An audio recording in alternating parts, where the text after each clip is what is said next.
Bonjour à tous, bienvenue dans ce nouvel épisode de 10 astuces pour améliorer votre développement photo avec Lightroom.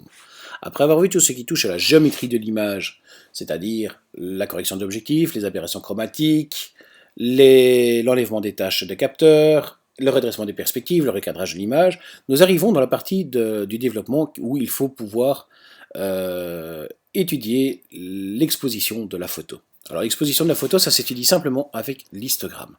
Ici, nous avons l'histogramme qui apparaît pour chaque photo dans Lightroom. Il apparaît ici en haut à droite.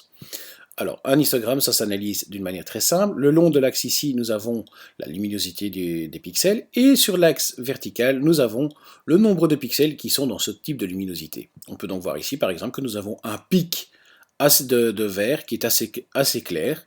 Et c'est ce que nous pouvons voir ici. Effectivement, il y a beaucoup de gazon dans l'image, il y a beaucoup de vert. Ça correspond. Alors, nous avons ici une photo qui est relativement bien exposée, donc nous avons un histogramme qui est équilibré. C'est une photo qui est correctement exposée, on touche aussi bien les noirs que les blancs, on couvre toute la gamme du cercle lumineux. Si par contre, on a une photo qui est surexposée, je vous le donne dans le mille, voilà ce que ça donne. On a un histogramme qui est complètement calé sur la droite. Avec un histogramme complètement calé sur la droite, vous pouvez voir qu'on ne voit quasiment plus rien de l'image, tellement qu'il y a peu de détails encore visibles. Dans Lightroom, vous pouvez vérifier vos surexpositions simplement en cliquant sur la petite flèche de l'axe tout à fait à droite. Vous voyez ici, la surexposition apparaît en rouge. Donc tout ce qui est en rouge, ce sont les hautes lumières qui sont cramées. Évidemment, une correction d'exposition peut ramener la photo et vous voyez l'histogramme bouge complètement de gauche à droite en fonction de comment nous bougeons le curseur d'exposition. Alors, vous voyez qu'au fur et à mesure de bouger, notre histogramme s'était réamélioré, mais nous avons encore beaucoup de points cramés.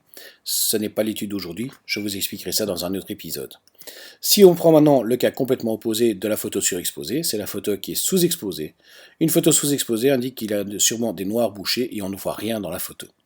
Notre photo ici, si on veut demander à Lightroom, on peut faire comme pour les hautes lumières. Nous pouvons demander à Lightroom de nous indiquer les zones qui sont complètement bouchées. Ce sont toutes les zones qui apparaissent ici en bleu, que vous voyez là, qui sont apparues. Alors, ceci a toute son importance. Je vous montrerai demain, dans le prochain épisode, comment travailler l'exposition de votre photo et rendre votre histogramme homogène. Voilà, je vous souhaite une agréable journée, restez en bonne santé et on se retrouve demain pour un nouvel épisode. Bonne journée, au revoir.